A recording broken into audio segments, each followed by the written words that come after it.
Bom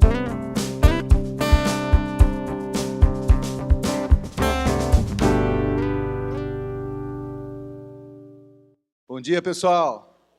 Só quero dizer que vocês são muito inteligentes porque escolheram o melhor lugar do mundo para se prepararem para a obra do Senhor. Legal, eu sou suspeito para falar, né? Mas eu creio nisso, de verdade. Trago a vocês saudações dos alunos do PV lá de Atibaia, que os alunos do primeiro ano estão lá em Itaubim, no Vale do Jequitinhonha, essa semana, ministrando no nosso campus lá. É um ministério intenso, acho que uma semana eles ficam lá, e é uma área muito empobrecida. Mas pela graça e misericórdia de Deus, o Ministério da Palavra da Vida tem crescido. Estamos aqui no Brasil agora com a presença permanente em 9 estados. E, se Deus quiser, cada dia mais. Estamos contando com vocês aí para aumentar esse número, porque o que mais falta é gente para a obra. Eu estou aqui por uma breve visita, mas eu agradeço o privilégio, Gary, de poder compartilhar a palavra de Deus com vocês. E eu quero dizer que um pouco da minha vida, eu fui criado nesse ambiente de palavra da vida. Meus pais na verdade, meu pai veio dos Estados Unidos e minha mãe é brasileira, e eles começaram a palavra da vida aqui em 57, junto com Ari Bolbeck e sua esposa Millie. E eu cresci nesse contexto, portanto, eu não tenho desculpa, né? Desde infante, desde nenê, eu ouvi a palavra de Deus. Fui ensinado em casa, nas capelas, nos acampamentos, em todos os eventos. E sempre a palavra de Deus sendo pregada, ensinada, lida. Aos 16 anos, quando realmente entreguei minha vida para Cristo, tive o privilégio de ter pessoas do meu lado que me encorajaram com muita ênfase na importância de ler a palavra todos os dias, ter um tempo a sós com Deus todos os dias. Que hoje me parece uma coisa óbvia, todo crente deveria fazer isso, mas infelizmente não é verdade. Vocês aqui, vocês não têm escolha, né? Tem até um horário para isso. Mas isso sempre foi muito forte para mim. Então até hoje eu procuro a cada dia acordar mais cedo para poder priorizar esse tempo com Deus, ler a palavra, ter um tempo de oração, ter uma lista de oração, pessoas que são próximas, pessoas que estão distantes, minha família, incrédulos, enfim. Inclusive, Serjão e Márcia, hoje é o dia de vocês, tá? Hoje eu orei pela família do Serjão. Isso é muito importante. E não é porque eu sou missionário, porque eu sou pastor, porque eu sou diretor, mas é porque eu sou filho de Deus. E eu busco conhecê-lo cada vez melhor, porque eu quero agradá-lo em tudo que eu fizer. Isso deveria ser básico para todos nós. O que acontece, infelizmente, principalmente com uma pessoa com a caminhada que eu tenho de tanto tempo, você acaba fazendo até mecanicamente. Você acorda e automaticamente você vai buscar a palavra de Deus, você vai ler, ou você vai numa capela como essa, ou na sala de aula, e tudo aquilo que você já conhece tão bem, parece que é só um conhecimento intelectual, e a gente começa a ficar um pouco amortecido. E a palavra de Deus parece que não tem tanto impacto. Às vezes pode se tornar até chato. Você entra numa capela e tem um palestrante que é, assim, não é aquele cara entusiasmado, que conta historinhas bonitas e tal. Aí você começa a pensar, puxa, está na hora de terminar, né? E isso é perigoso, gente. Porque a verdade é que a responsabilidade de nós absorvermos alguma coisa e sermos impactados não é tanto da pessoa que está pregando como nossa mesmo. Nós precisamos estar prontos para receber a palavra do Senhor. Então eu sei que vocês são alunos aqui, a maioria de vocês são alunos, e todo dia, né? Todo dia, palavra de Deus, fim de semana, palavra de Deus. Isso pode se tornar algo normal, até sem muita relevância na sua vida, se você não tomar cuidado. Pensando nisso, gostaria que vocês abrissem suas Bíblias em Tiago, capítulo 1. E nessa manhã nós vamos olhar só 2 versículos. Tiago, capítulo 1, versículos 21 e 22. Tiago 1, 21 e 22. Eu vou ler, você só acompanhe nas suas Bíblias, por favor. Portanto, livrem-se de toda impureza moral e da maldade que prevalece, e aceitem humildemente a palavra implantada em vocês, a qual é poderosa para salvá-los. Versículo 22 diz: sejam praticantes da palavra e não apenas ouvintes, enganando-se a si mesmos. Pai, muito obrigado mais uma vez pela tua palavra, obrigado pelo privilégio que nós temos de ouvi-la, de lê-la, de estudá-la e também a responsabilidade que nós temos de obedecê-la. Peço que fale aos nossos corações nessa manhã, em nome de Jesus. Amém. Esses versículos para mim são um excelente resumo, um antídoto para aquela apatia que nós temos com a palavra de Deus.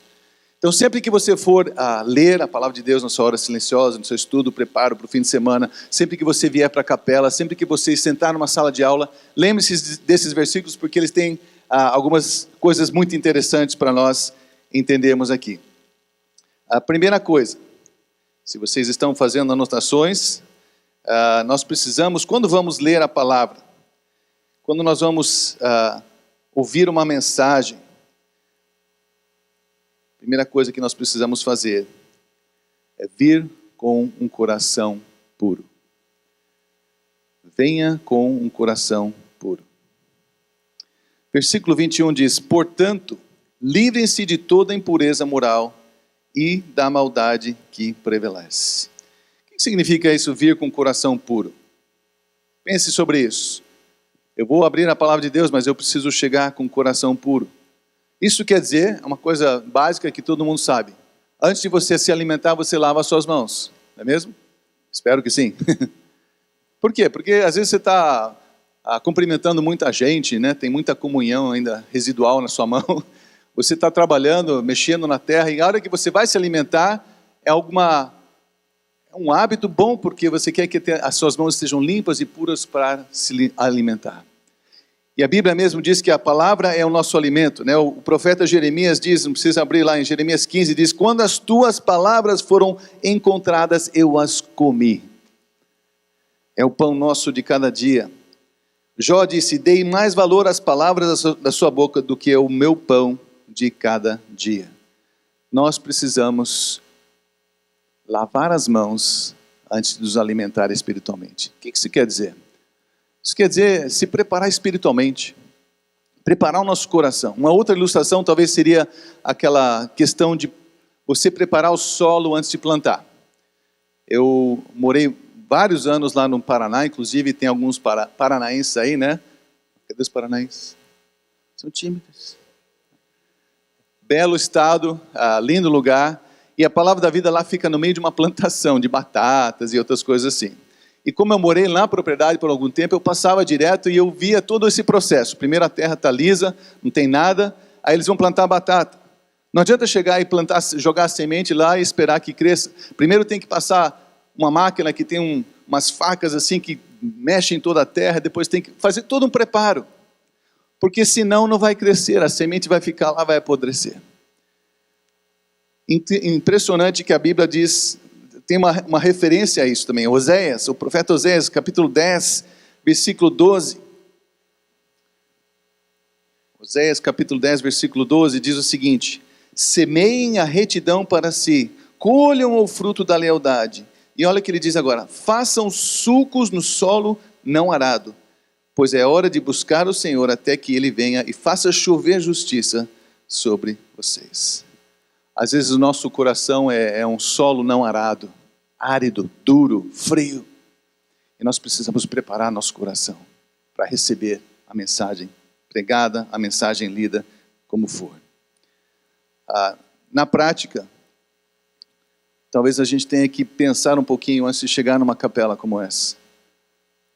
Parar um pouquinho para rever o nosso relacionamento com o Senhor. Como diz o meu pastor, lá na Igreja Batista em Atibaia, levantar o tapete do seu coração, ver se tem uma sujeirinha lá embaixo.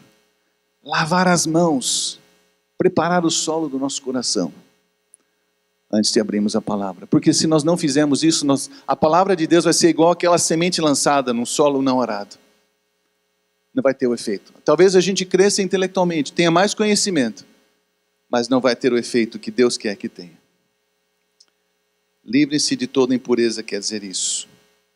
Mas o texto também fala do mal que prevalece, né? No versículo 21, voltando para Tiago 1, 21. A gente tem que se livrar da maldade que prevalece. A Revista e Corrigida expressa essa expressão de um pouco diferente. Ele diz: pelo que despojando-vos de toda sorte de imundícia e de todo vestígio do mal. Eu entendo esse vestígio do mal são coisas que faziam parte da nossa vida antes de conhecermos a Jesus. Aí nós fomos transformados, redimidos, nascemos de novo, mas carregamos algumas coisas do nosso passado. Vestígio daquela vida que nós tínhamos no passado. Sinais daquela coisa. Não quer dizer que o pecado reina em nossas vidas, não está transbordando, mas alguns vestígios da vida que a gente tinha sem Jesus, que não deveriam estar. Talvez alguns hábitos que nós tínhamos antes de conhecer a Cristo. Alguns desejos, alguns ídolos que a gente mantinha. Relacionamentos. Nós temos que lidar com essas coisas. Nos livrar da impureza e dos vestígios do mal. Uma ilustração radical disso foi quando Ló e sua família estavam lá em Sodoma e Gomorra. Deus queria destruir a cidade, não porque não tinha mais o que fazer, mas porque eram maus, né? Maus mesmo, vocês sabem. Era assim, o supra-sumo, a referência de maldade de cidades ruins no Antigo Testamento é Sodoma e Gomorra. Deus então cansou daquela podridão, vou destruir, mas queria salvar seu servo Ló, então mandou os anjos para retirá-los, e eles a princípio achavam que era brincadeira, que não era muito sério, até que os anjos quase que tiveram que arrastá-los para fora da cidade. E Deus diz: eu vou salvar vocês. Aliás, é uma ilustração bonita da nossa salvação. Nós éramos escravos do pecado, vivendo num mundo podre, e Deus nos resgatou. Mas os anjos tinham uma observação para as pessoas que estavam salvando, a família de Ló: não olhem para trás. Não olhem para trás.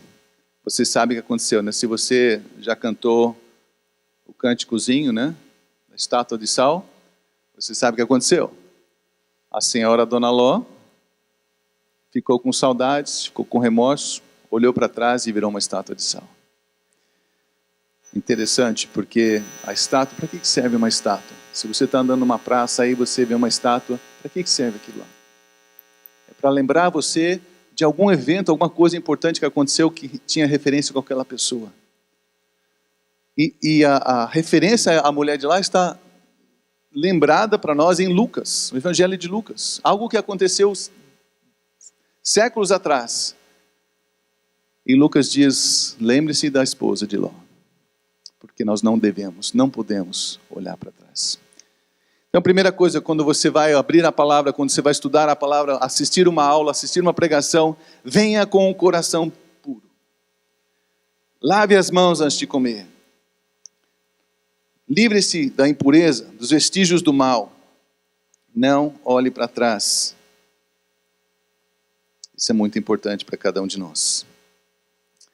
A palavra de Deus também, continuando lá em Tiago, versículo 21, a segunda parte, diz: aceitem humildemente a palavra implantada em vocês, a qual é poderosa para salvá-los. Isso é alguma coisa que nós fazemos enquanto estamos lendo, estudando ou ouvindo a palavra de Deus. Nós precisamos, a frase que eu coloquei é: receba a palavra com humildade. Se você estiver fazendo anotações, receba a palavra com humildade. O que quer dizer receber a palavra com humildade? Eu entendo que isso quer dizer que nós precisamos ouvir a palavra, desejar a palavra, como uma criança recém-nascida deseja o leite materno. Pedro fala sobre isso em 1 Pedro 2, diz que nós precisamos desejar ardentemente a palavra como uma criança deseja o leite materno. Agora, eu sei que a maioria de vocês aqui ainda não são pais, né? Então deixa eu falar alguma coisa a respeito de criança recém-nascida e o leite materno.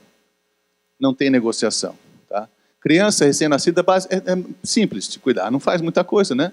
Suja a fralda, dorme, chora e mama. Praticamente é isso, né? Você não tem que lidar com questões de internet, de amigos e tudo mais. É simples, é básico. Mas uma coisa eles não abrem mão, querem o leite.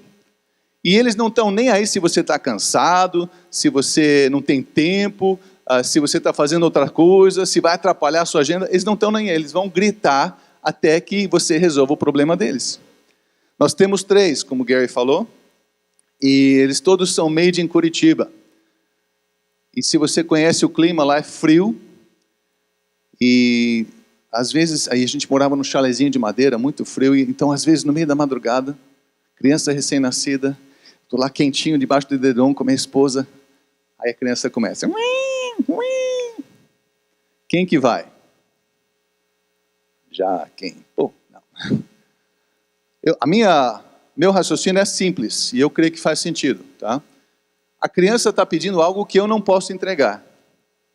Por que eu vou levantar? Levanta você. E foi isso que nós fizemos, só que com uma condição.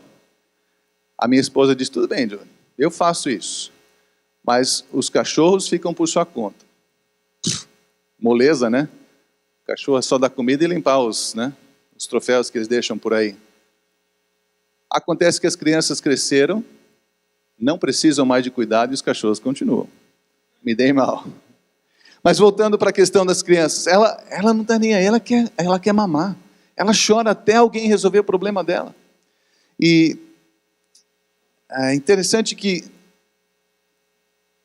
ela não tem como se comunicar. É só isso que ela sabe fazer.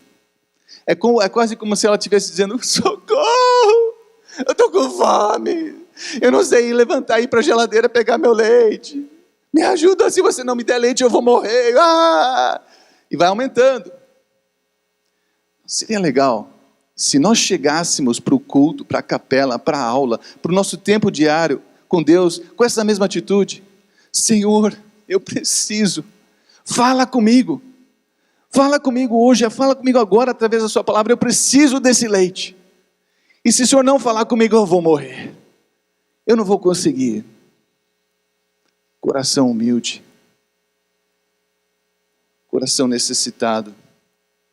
A verdade é que, às vezes nós chegamos para uma capela, por exemplo, e eu sinto isso às vezes, não aqui, lógico, porque vocês são super legais, mas que às vezes quem está sentado aí, estudando a Bíblia, né, já está lendo grego, até hebraico, está lá olhando para mim assim, vai lá, Johnny, impressiona, duvido você falar alguma coisa que eu já não sei.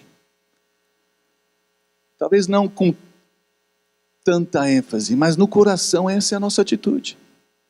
Nós queremos ser impressionados, nós queremos ser até entretidos. E o nosso coração não está humildemente desejoso da palavra de Deus.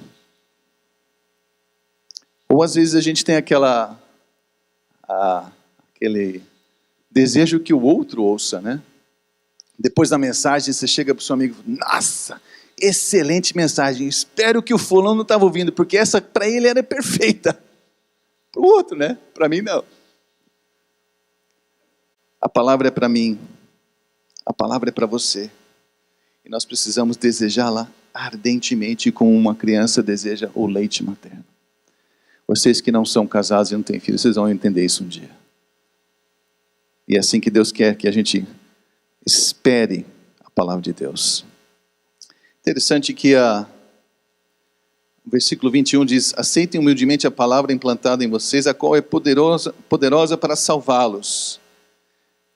A palavra de Deus tem poder para nos salvar. É através dela que você e eu um dia nos rendemos a Cristo. Alguém apresentou para nós, ou talvez você mesmo lendo a palavra, você percebeu que é pecador, o Espírito Santo te constrangeu, você se arrependeu, você confiou em Cristo para a sua salvação. E quando o Tiago fala que a palavra de Deus é poderosa para nos salvar, eu creio que se refere a isso, mas também se refere ao poder que a palavra tem para nos salvar, não só da penalidade, mas do poder do pecado. Porque a cada dia, se você é como eu, nós temos que lutar contra o poder do pecado. Todo dia. A tentação de ser orgulhoso, a tentação de de querer o melhor para mim, a tentação de ter pensamentos impuros, enfim, tantas coisas. Eu tenho que lutar todos os dias. E a palavra de Deus me ajuda a isso. A salvação diária do poder do pecado em nossas vidas vem através do conhecimento e estudo diário da palavra de Deus. Tanto é que quando eu realmente conheci a Cristo como meu Salvador, me rendi a Ele, eu tinha 16 anos de idade.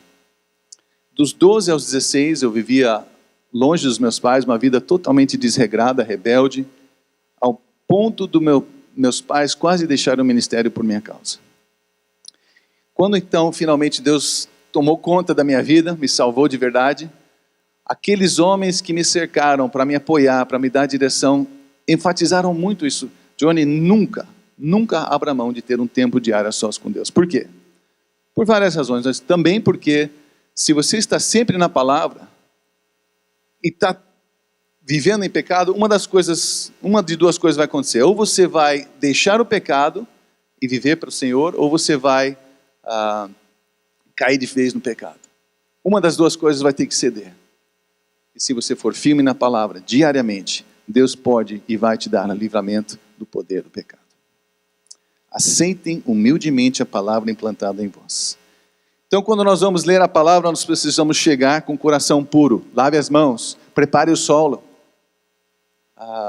Cuidado com o que você faz na noite anterior. Isso acontece muito com adolescentes, né? O sábado é deles, do domingo é do Senhor. Então, o sábado eles fazem a festa. Ficam até de madrugada, vendo filme, jogando videogame, saindo com os amigos, seja o que for. De repente, domingo chega na igreja, super preparados, né? Para receber a palavra do Senhor. Não façam isso. Venha com o coração puro, receba a palavra com humildade. E a terceira coisa que eu vejo no versículo 2, eu creio que é óbvio. Sejam praticantes da palavra e não apenas ouvintes, enganando-se a si mesmos. E eu escrevi, vá fazer o que aprendeu. Ou vá praticar o que aprendeu. Não seja apenas ouvinte, seja praticante. Não apenas ouvinte é muito bom para nós aqui. Esse contexto é muito bom para a gente ter esse alerta. Porque é fácil, né? Você ouve e às vezes até se orgulha do seu conhecimento intelectual. Acumula muito. Isso é bom, isso é muito útil. Não estou dizendo que isso é ruim, isso é ótimo. Precisamos disso. Precisamos popular o nosso HD com boas informações. Mas essas informações são inúteis se você não as usa no seu dia a dia, na sua prática. Precisamos praticar. Não ser apenas ouvintes, mas reais praticantes da palavra do Senhor. Leia, estuda, ouça a palavra, mas deixe que ela transforme a sua vida. Não seja um mero ouvinte. Quando você sair de uma reunião, uma aula, um tempo a sós com Deus, pense como que isso vai mudar a minha vida hoje, agora. Por isso, no diário de horas silenciosas da Palavra da Vida, sempre tem um espacinho, está encolhendo, né? Cada vez menor. Tem um espacinho para você escrever alguma coisa. Gente, eu estou fazendo hora silenciosa desde os 16 anos.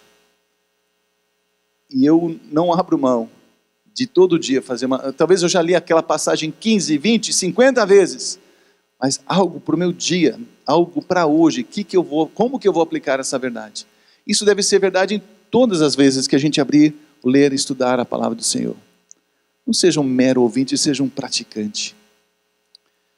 Se isso não acontecer, a Bíblia diz que nós estamos enganando a nós mesmos, a gente está se iludindo. A gente faz isso, né? Somos bons nisso. E a ilustração disso é nos versículos que seguem aí, versículos 23 a 25.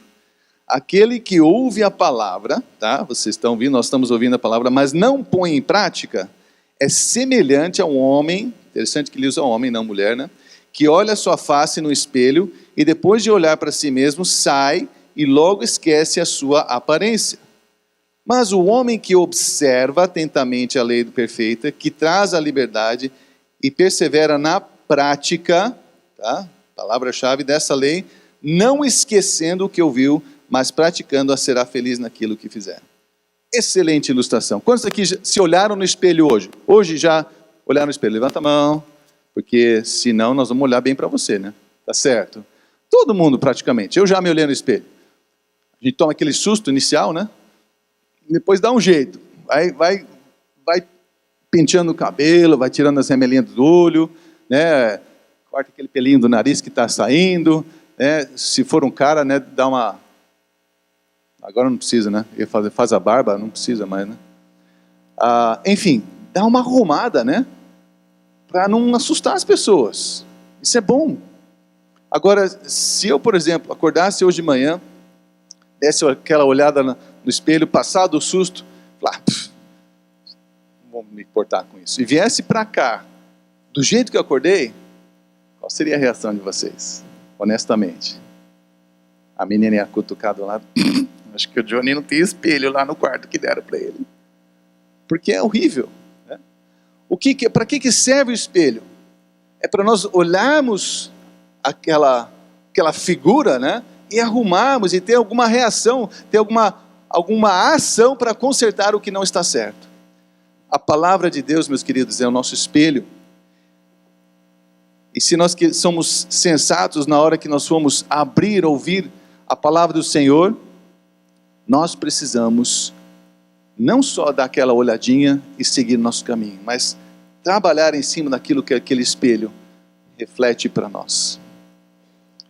Por isso que nós precisamos fazer aquilo que nós aprendemos na palavra, praticar. Não deixar do jeito que está. É isso que a Bíblia diz, quando diz assim, homem que observa atentamente a lei perfeita. Esse observar atentamente significa observar com a intenção de fazer mudanças que precisam ser feitas. Obediência. Obediência é uma palavra boa para a gente aprender. Porque vocês estão acumulando muito conhecimento. Mas conhecimento em si não é o suficiente. O grande professor do seminário de Dallas, Howard Hendricks, disse o seguinte: maturidade espiritual não é medida por quanto nós sabemos, mas por quanto nós obedecemos. Vou repetir. Maturidade espiritual, creio que é o nosso alvo. Amadurecemos no Senhor. A maturidade espiritual não é medida por quanto nós sabemos, mas por quanto nós obedecemos. Tiago diz, portanto, livrem-se de toda impureza moral e da maldade que prevalece, e aceitem humildemente a palavra implantada em vocês, a qual é poderosa para salvá-los. Sejam praticantes da palavra e não apenas ouvintes, enganando-se a si mesmos. Venha com o coração puro. Quando for estudar a palavra, ler a palavra, ouvir a palavra, venha com o coração puro. Lave as mãos. Cuide daquilo que está no seu coração. Receba a palavra com humildade.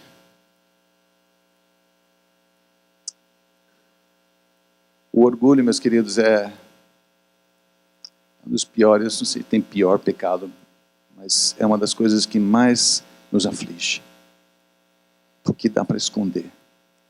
As pessoas não veem.